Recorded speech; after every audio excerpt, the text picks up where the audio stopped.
Good day. This is Dimitri Lascaris coming to you for Reason to Resist from Montreal, Canada on January 22nd, 2026. Today, I'm very pleased to be joined by Professor Jiang. Professor Jiang is a Chinese-Canadian educator, writer, historian, and geopolitical theorist based in Beijing, China. He's also the founder and host of a widely followed and important YouTube channel called Predictive History. Thanks very much for joining us for the first time, Professor Jiang. Thanks so much, Dimitri. I'm a huge fan of your work. Thank you so much.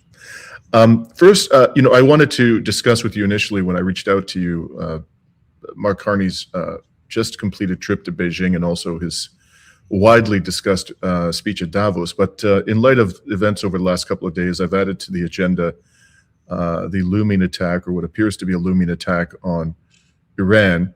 And I'm going to start with that subject. Before I do, I'd just like to remind our audience to like and share this video if they find it informative, and to please subscribe to our YouTube channel if you haven't already done so. So with that, Professor, I want to show you an excerpt from an interview this week of retired U.S. General Jack Keane. In this clip from a Fox News interview, Keane is asked whether he believes that an attack on Iran by the Trump regime is imminent, and this is what he had to say. Sure. Okay. And there's no doubt about it. I mean, we're bringing these resources to bear, and it's likely because we had to expand the target set. And why are we expanding it? Because we had to consider, what is Iran going to do in retaliation? Our bases are vulnerable. What are they going to do about Israel? They're going to attack Israel? Likely. And they're vulnerable. And what are we going to do about their ballistic missiles? Are we going to take them down before they fire them at our bases and also at Israel? Likely. Are we going to kill leaders? Certainly. Are IRGC members, the people that are oppressing the people? Absolutely. So I think the target set is expanded. Resources are being brought in to deal with an expanded target set, which is what we do. That's right, folks. That's what we do. Now, last week, Professor Jiang, you gave an interview, I believe it was on Danny Haiphong, in which you talked about the possibility of an attack on Iran. And you expressed the view, as I understand it, that the U.S. government would have considerable difficulty toppling the current government of Iran, and that it would more likely to turn instead to easy wins in places like Greenland, Canada, and Cuba. I'm curious to know whether, in light of what has transpired over the last 2 to 3 days, and in light also of retired General Keane's commentary, has your assessment changed? Do you think that an attack on Iran is not likely at this stage, or do you think one is virtually inevitable? Yeah, so let me clarify my comments. So my feeling is that they will attack Iran. They will use airstrikes. It will be very impressive. They will hit a lot of military targets. It'll be very sustained. But airstrikes by themselves are not effective. And eventually, Trump's going to halt airstrikes and move his attention elsewhere. But then he'll resume airstrikes at a later point. So I think that this U.S.-Iran conflict will be in the background throughout 2026. Unless Trump is willing to commit ground troops, he cannot actually achieve any of his war aims in Iran. The regime is far too resilient, far too resourceful, far too cohesive. So that's what I meant. I do think that Trump will strike Iran because that's always been part of the plan. Remember, back in his first term, there's a clear trend towards confrontation with Iran. So Trump immediately withdrew from the nuclear deal. Then he transferred the U.S. embassy from Tel Aviv to Jerusalem, which is extremely provocative. He initiated something called the Abraham Accords, which sought to bring peace between Israel and Saudi Arabia. And the most provocative thing he did, of course, was in January 2020, he authorized the assassination of General Soleimani, who was the Iranian de facto envoy in the Middle East. And that essentially is a declaration of war. So if he had stayed in office, then we would have seen military strikes against Iran. He lost in 2020, but now he's back in the second term. He is going to continue the policies from his first term, which is to seek regime change in Iran. I would add to that list, by the way, and I'm sure you're aware of this, the recognition by the Trump regime in the first administration of Israel's theft of the Syrian Golan Heights. We could probably go on, but I think people get the picture. Now, Iran has long warned that if pushed, it's willing and able to close the Strait of Hormuz. If it did that for a significant period of time, let's say 6 months or even more, what would you expect the impact on the global economy to be? So if Iran were to close off the Strait of Hormuz, it would really be the nuclear option. It'd be worse than a nuclear bomb because it would paralyze the global economy. So most of Southeast Asia, specifically China, Japan, and South Korea, depend on most of its oil and energy from the Middle East. And so if that were to happen, then these economies were to shudder and they would have to respond militarily, especially China and Japan. And so that really is the trump card that Iran can play. So I imagine that we still have pretty far to go in the escalation ladder before Iran plays that trump card. So I imagine what's going to happen, and it's just my best guess as to what's going to happen, is that Trump's going to authorize airstrikes, and then Iran is going to retaliate against Israel because Israel doesn't participate in the airstrikes. Iran is also going to retaliate against local Middle East allies, including Jordan, and Iran will strike at U.S. bases in the region for its proxies, Hezbollah and the Houthis specifically. So I believe there's an escalation ladder, and we have to climb pretty far up in the escalation ladder before Iran closes the Strait of Hormuz. Because if they were to do that, this would basically be World War III. It would draw in a lot of nations, and the consequences it's not really contained anymore. It would be very unpredictable and unprecedented if Iran were to close off the Strait of Hormuz. Now, a couple of days ago, a publication called Defense Security Asia published an article stating that there were unconfirmed reports, that's the way they described them, of a rapid Chinese military airlift into Iran involving up to 16 cargo aircraft. That would be quite a haul, potentially, of military equipment. What do you make of these reports, Professor Jiang? Right. So from the Chinese perspective, what Trump is really doing is initiating a long-term strategy of strangling China economically. If you read the National Security Strategy, which came out last month, it's very explicit that the United States cannot challenge China in the Southeast Asia militarily. So what it's going to do is that it's going to use its proxies like Japan, and it's going to strangle China economically. Now, the problem with China is that its major strength is its exports. So if the United States were to close off the first island chain, right, which is Japan, Taiwan, the Philippines, and if there were a war in Iran, then China would be strangled economically because it could not access oil. So I know that Russia is providing 20% of China's energy needs, but 20% is not a lot. And the reality is that Russia is having problems meeting that demand right now.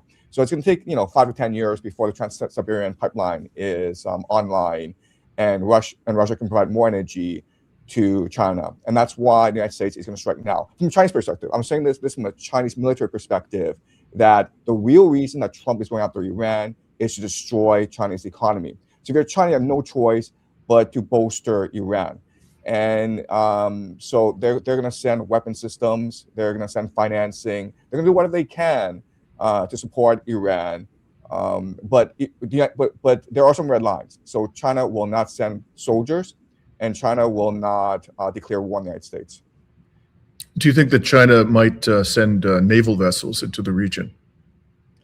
Yeah, so the issue is that China doesn't have a blue water navy to challenge the American Navy, the blue water navy. But I think what's going to happen this year is that very quickly, Russia is going to transform its shadow fleet. It's about 1,000 ships into a blue water navy.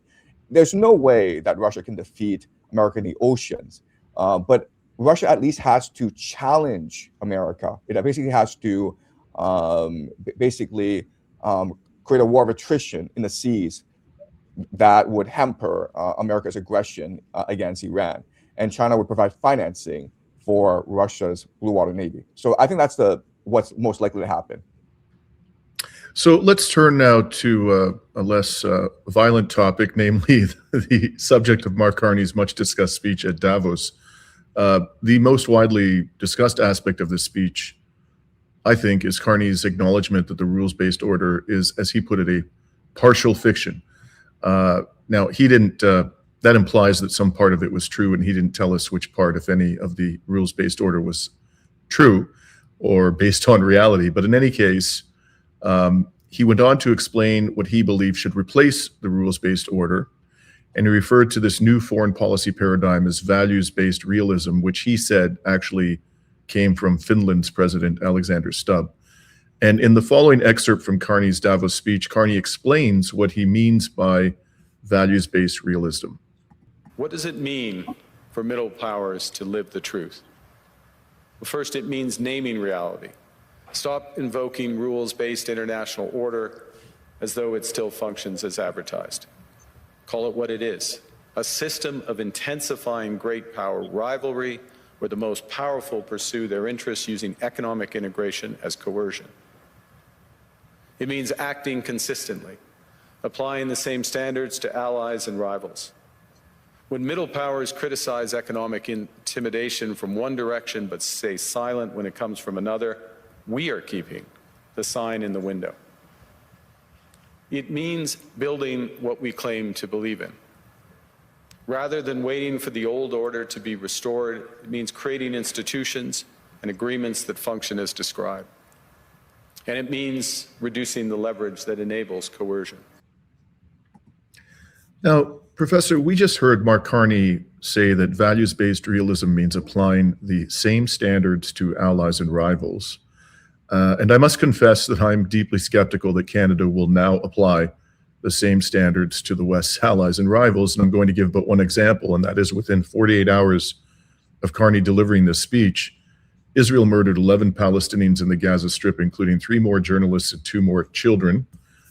As you can see from this report by Thomson Reuters, I've seen no statement from any Canadian government official condemning or even expressing concern about these atrocities. They have been virtually silent the entire time that Israel has killed over 100 children in what is supposed to be a ceasefire. Moreover, after more than 2 years of genocide, Mark Carney's government has imposed no sanctions on Netanyahu or Gallant, both of whom have been indicted by the ICC. It has imposed no sanctions on major Israeli corporations, not even those in the military-industrial sector. It's imposed no sanctions on Israel's military leaders. But it continues to maintain sweeping sanctions on Russia and Iran, both of which it regards as geopolitical rivals of the West. So again, to be perfectly blunt about it, Professor, I think that Mark Carney's speech was essentially a marketing exercise. That's my suspicion, and I hope I'm wrong.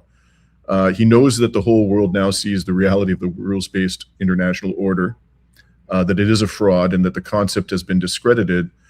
And therefore, I suspect, and I could be wrong again, that Western leaders want to rebrand their foreign policy as values-based realism, but there doesn't appear to be any meaningful distinction between that and the now completely discredited rules-based international order. So that's basically my skeptical view, but I'm very curious to know what is your take, not just on this particular question, more broadly on Mark Carney's speech at Davos. Yeah, so overall, I agree with your sentiment. I think you tend to be very right about these sort of things. It's better to be skeptical than it is to be naive, right? Mm-hmm. So I did read Mark Carney's speech, and he makes in his speech 2 major historical allusions. The first is to Thucydides, and Thucydides is writing about the Peloponnesian War, and the war was fought between Athens and Sparta. So Athens had defeated the Persians, and because of that, the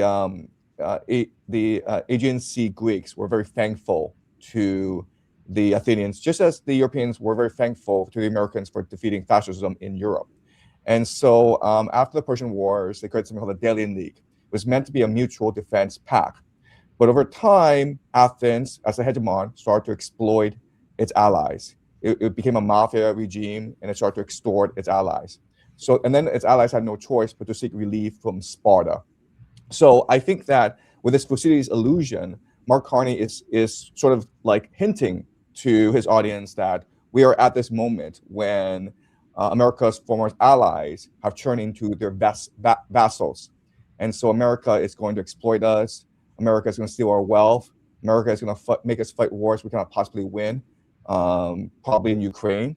And so we need to band together and seek relief from another Sparta. Today's Sparta would be China, right? So I think that's the first historical allusion he's making. The second historical allusion he's making, of course, is to Václav Havel's famous essay, The Power of the Powerless. And you know, it's very ironic he does that, because in his speech, he says that, okay, let's be honest.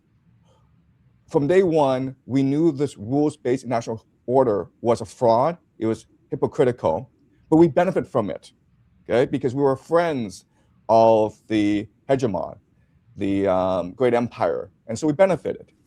But now that the empire is turning against us, now that the empire wants to cannibalize us, we must now speak truth to power, okay? So you can imagine the hypocrisy. So I don't think it's much of a strategy, okay? Because I think like anyone with a brain, you know, which obviously precludes Canadians, but anyone with a brain can see through the hypocrisy, the travesty, and the self-indulgence in his speech.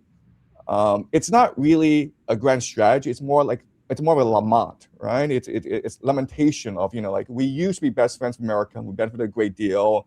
Now America has abandoned us. We're a jilted lover, and now we're forced to band together and seek a new ally in China. So I read the speech more like that. You know, and he has like 3 grand suggestions for moving forward. The first, of course, is to speak truth to power, to recognize the severity of the situation and be honest with ourselves. The second is to create, as you say, a new system of rules-based international order, of institutions that could counterbalance the bullying of America. And the third is to rely more heavily on Canadian capital and talent. The problem in Canada, you know this, is that everyone's fleeing, right? Capital is fleeing, talent is fleeing Canada. So Canada's being hollowed out. So, you know, as a banker, and, you know, Mark Carney used to work for Goldman Sachs.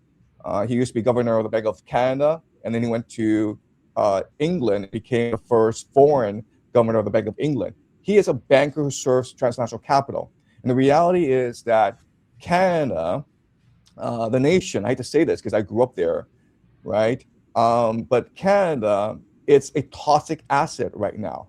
Housing prices are like, you know, sky high. The Canadian economy, 40% of the Canadian economy is real estate speculation. Canada is this glorified money laundering operation. It's lost all its legitimacy by supporting this genocide in Gaza. There are hundreds of thousands of homeless in Canada, yet Carney still continues to send tens of billions of dollars to Ukraine to fight a pointless war, causing, you know, about 1 million Ukrainians to die for no particular reason. These Canadian companies refuse to invest in the country, and many of them are fleeing the country. So Canada is a toxic asset, and what you do with a toxic asset as a banker is you sell it to foreigners. And who are the foreigners? The Qataris and the Chinese, okay? So that's the grand strategy that Carney has.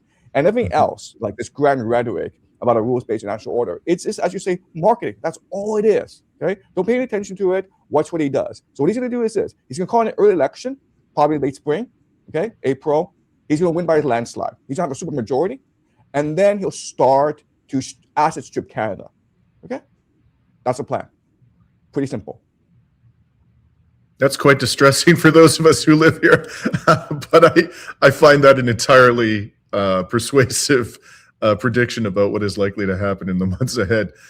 Now, let's imagine, Professor Jiang, that you were asked to provide advice to the Canadian government about how to deal with the current predicament. Now, I know this is a huge and complex question, but I am curious to know how you would deal with it. Let me be clear. I've been complaining for years that our governments, successive liberal and conservative governments, have done so much to increase our dependency upon the United States and to deindustrialize this country, to deprive us of the capacity to produce domestically the things that are necessary for the well-being of the Canadian population. But this is the world we're now in. We have an extraordinary degree of dependency on the United States. We have a lunatic in the White House who openly talks about turning Canada into the 51st state.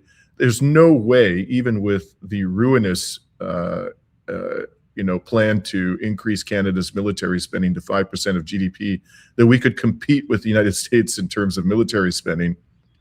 We have the longest undefended border in the world with the United States. We're in a bit of a pickle. So in these circumstances, how would you recommend the Canadian government deal with the new reality? Okay, so realistically, there's nothing Canada can really do to stop America from colonizing Canada. There just really isn't. And America doesn't have to use its military, because all America has to do is propose that Canadians can have American passports, and that whatever Canadian savings they have will be converted to American dollars 1-to-1. Okay, so Canadians are getting a huge discount. The reality is that 25% of Canadians are foreign-born, and most of them do not have any loyalties to Canada. Canada also has this bloated bureaucracy, federal bureaucracy, where 22% of Canadians work for the government in some capacity. Entrepreneurial energy is dead. If you're an entrepreneur, you are burdened by too many taxes, by too much regulation, and so you flee to the Americans. So if there were ever a referendum, you'd be surprised by the number of Canadians who vote to join the United States. I think the big vulnerability for Canada is Alberta. The Albertans are not very happy with the fact that they're basically subsidizing all of Canada, and the push for independence is now very, very strong in Alberta. And Trump can take advantage of that by supporting this push. So there are a lot of vulnerabilities in Canada. But I'll answer your question directly. Like, what would I suggest? Okay. Mm-hmm. Okay. Well, first of all, the problem is that Canadians live in a bubble, and Canadians have an unfortunate tendency to put their heads in the sand at the worst times. And so the idea that government would actually bring an outside advisor who would tell them bad news, it's very inconceivable. But let's just say, for the sake of argument, just say that they bring me in and ask me what I should do, what I would do, okay? And here's my advice. And I know this is counterintuitive, but my advice is Canadians should love Trump. They should make Trump into a god. They should have statues of Trump everywhere, okay? They should put Trump on TV all the time. In school, all Canadian children should love to worship Trump as a king. Forget King Charles. We don't want him anymore. We want King Trump to be the sovereign of Canada. And I guarantee you, if Canadians were to do that, all the problems would go away, and in fact, their lives would improve. But guess what? They're not going to do that, okay? Well, no, that actually brings us to our next topic, which is Mark Carney's trip to Beijing. That doesn't seem to be the kind of thing that is going to win the goodwill and good graces of King Donald. But I want to get into the particulars of what happened there. When Mark Carney completed his meetings with Chinese President Xi Jinping, he issued a statement, his government did, which touted what he described as a new strategic partnership with China. And I'm just going to put up on the screen here what I think is the most informative part of the statement.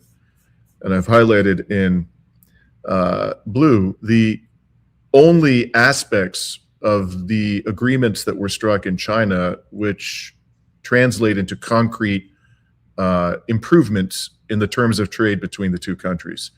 I wasn't able to identify others. There were numerous agreements apparently which stated, the parties' commitments to various objectives and the goodwill and their hopes and aspirations. But the actual meat on the bones, this is what I was able to identify. And I'm quoting, "To help deliver the full potential of these partnerships and build up our domestic manufacturing sector, Canada will allow up to 49,000 Chinese electrical vehicles into the Canadian market with MFN tariff rate of 6.1%. This corresponds to volumes in the year prior to recent trade frictions on these imports." representing less than 3% of the Canadian market for new vehicles in Canada. I believe the number for 2024 was somewhere in the range of 28 million vehicles sold in Canada. So this is a really small proportion. It is expected that within 3 years, this agreement will drive considerable new Chinese joint venture investment in Canada with trusted partners, protect and create new auto manufacturing jobs, blah, blah, blah. And then he goes on and says, I should also just specify that in this paragraph, it's stated that it's also anticipated in 5 years, more than 50% of these vehicles will be affordable EVs with an import price of less than 35%.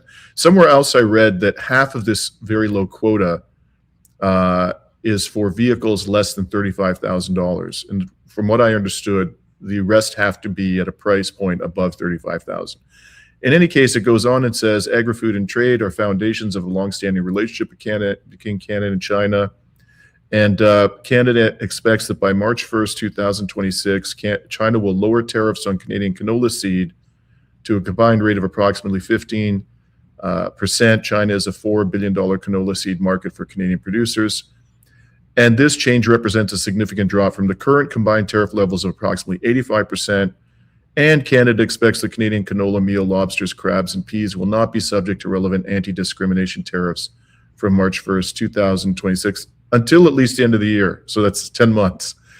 Now, all of this strikes me as rather modest, Professor Jiang. I don't see this as being any profound change in the trading relationship between Canada and China. I guess I would concede that it is a significant improvement, and I certainly would love to see Canada pursue closer relations in all aspects with the People's Republic of China. But I don't see this as being a strategic partnership, and I'm curious as to your thoughts as to how important this actually is, and also secondarily, how you anticipate that the Trump regime is going to respond to this. Right. So I would say this is a breakthrough, and I would say this will lead to bigger strategic partnerships very quickly down the line. Okay. So like there are different aspects to what's going on. The first aspect is that Trump has basically declared war on Latin and South America. Okay. So you have countries like Brazil, Colombia, Mexico that are not obeying him. They're not being sufficiently differential to him. Okay. Now, Brazil exports a lot of agricultural products to China, especially soybeans. And Trump is angry about that as well, because remember when Trump imposed tariffs on China, China responded by cutting agricultural imports from the United States, which hurts farmers in America, which supposedly hurts the MAGA base. And then China started to import a lot of agricultural products from Brazil. So what Trump wants to do is basically strangle South America and prevent trade between China and South America, which forces China to look for agricultural products in North America, United States, and Canada. Okay. Also, if there's a war that breaks out in Iran, then China needs oil, and so China is now forced to buy oil from Canada and the United States. Okay, so that's one element of what's going on. Okay, that's number one. Number two is we have to remember what the Canadian economic model is. Okay, there are three pillars to the Canadian economic model. The first is sell resources to America. 77% of Canadian trade is with America. Okay, that's number one. Number two is exploit cheap immigrant labor. Right, Canadians don't actually work; they get immigrants to do work for them. I know this because my dad was a dishwasher and had two managers who were Canadian. Okay, that's number two. But number three, which people don't ignore, is money laundering. Okay, help corrupt officials from around the world launder their ill-gotten gains into Canadian real estate. Okay, so the very important idea is these EVs that are coming into Canada, they're meant to be the spearhead for this massive collaboration between Chinese companies and Canadian companies, which allows Chinese companies to launder resources into Canada. So it's money laundering, okay? That's one aspect. But the other aspect is this. Look, I keep on saying this, but Canada has become a toxic asset. and where real estate is completely overpriced. And so they're trying to dump this toxic asset onto the Chinese, okay? So what Carney really wants, okay, this is key, is access to the household savings of the average Chinese citizen, which is about 40%. So in Canada, the average Canadian household has about 100% debt to income ratio, okay? So basically Canadians owe more than they actually earn. But in China, Chinese will save 40% of all their income. That's a huge financial resource for Carney to tap into, okay? So what Carney wants, he doesn't care about the EVs, he doesn't care about selling canola to the Chinese, who cares? That's like opinions. What he really wants is a new economic relationship between Canada and China, where the Chinese households are able to divert a lot of their savings to Canadian resources, okay? So imagine Chinese buying houses in Canada. Imagine Chinese sending their kids to Canada for university. But also imagine Chinese, through stable coins, buying Canadian currency, okay? So that, I think, is the grand plan. Because again, Carney's a banker. He thinks like a banker. He thinks about how to package a financial resource and sell it really expensive to stupid investors, okay? That's how he thinks. Mm-hmm. So I think that's a grand strategy here. And Trump's going to go along with it because this for Trump is really the ideal arrangement between China and the United States as well. So let Carney test the waters, see how the Chinese respond, and then when Trump visits Beijing in April, negotiate the same deal. And do you think the Chinese government appreciates fully that this is the long-term strategy of the banker? Okay, so the decisions are not usually made. I'm talking like high-level decisions are not usually made between government and government. They're usually made between central bank and central bank. Okay, so the Bank of International Settlements in Basel, Switzerland, that's a coordinating body of the central banks. Okay, and that's where they come together and they discuss their problems and the solutions. So the Canadians have a problem because it's entirely based on money laundering. It's a Ponzi scheme. So they need people to come in and store their resources in Canada. Okay, that's how the thing works.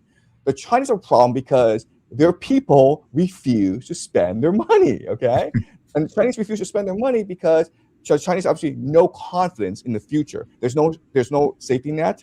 The pension is not reliable.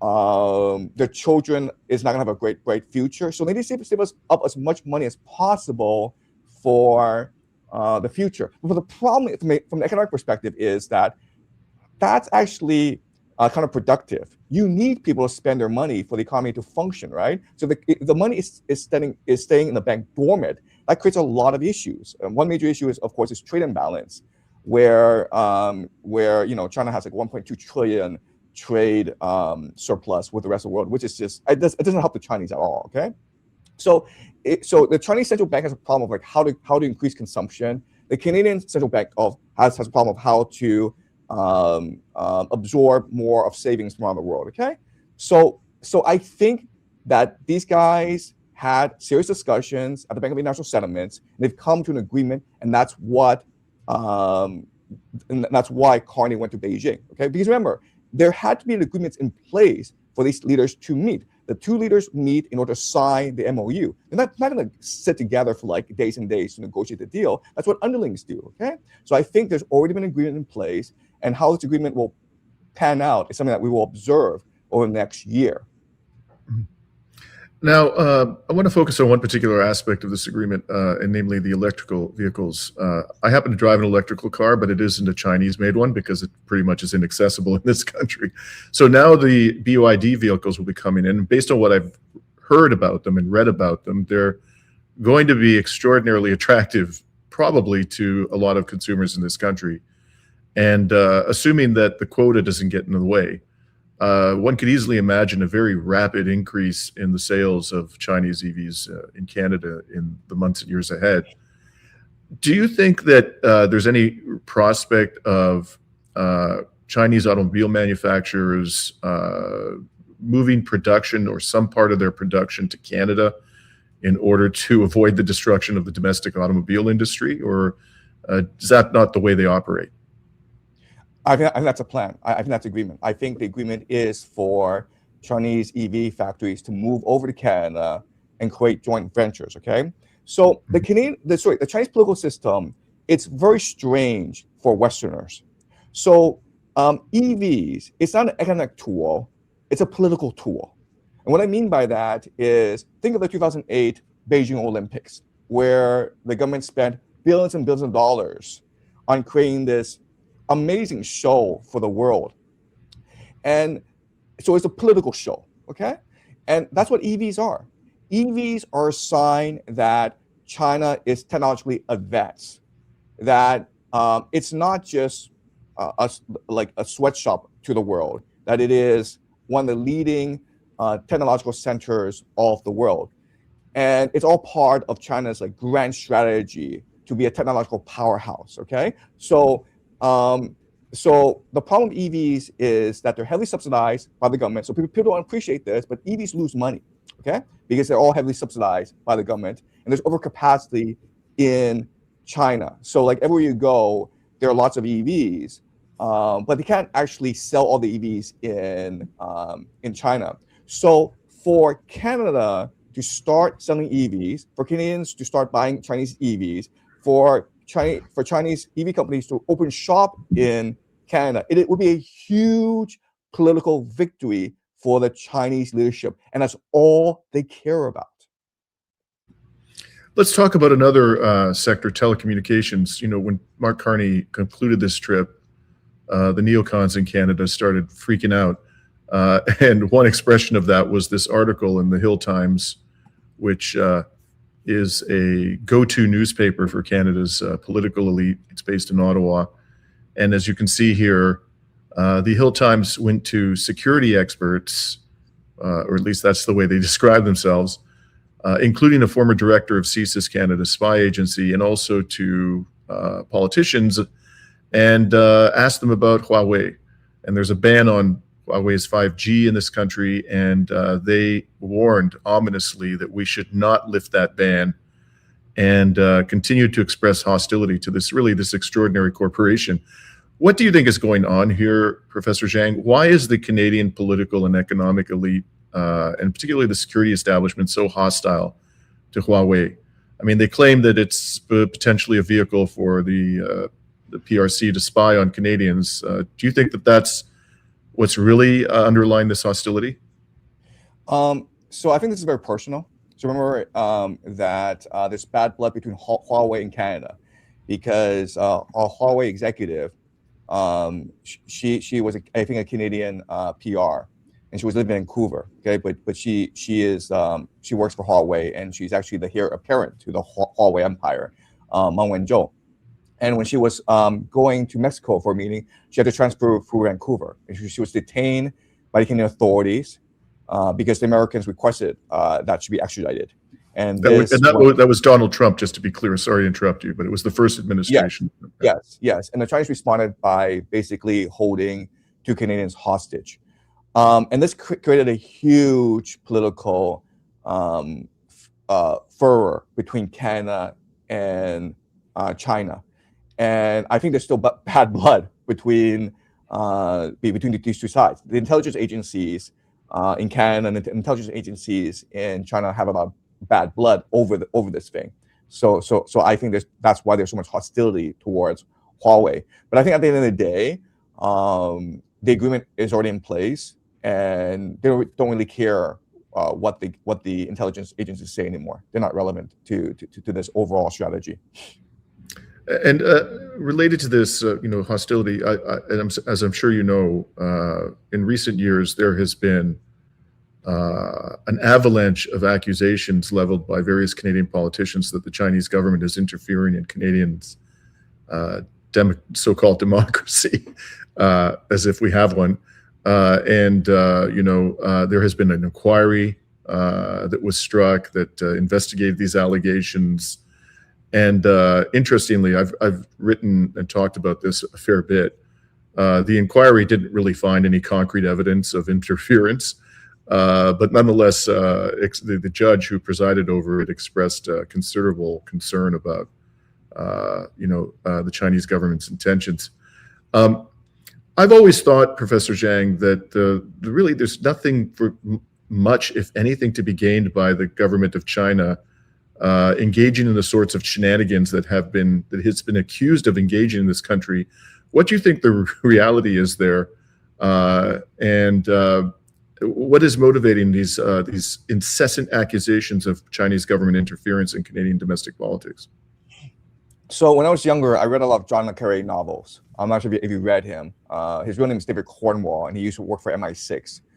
And so he knows a lot about the British like intelligence service.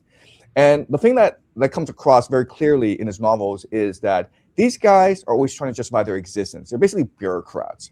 They're always looking to create threats, and they often create threats with their enemies. Okay, because at the end of the day, these spies, they benefit actually more from working together than they do from fighting against each other. Okay, so it's all a manufactured threat, and as you say, the Chinese government does not benefit at all from interfering in Canadian politics. And quite honestly, it doesn't have the expertise, it doesn't have the resources, it doesn't have the time to go interfere in Canadian politics. Like, why would you want to do that?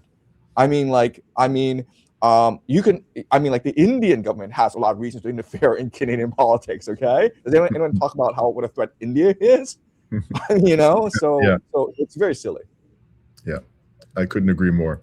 Well, thank you so much. It's been fascinating talking to you, and I hope we can have you back on the program soon to explore other topics of interest to our audience. Great.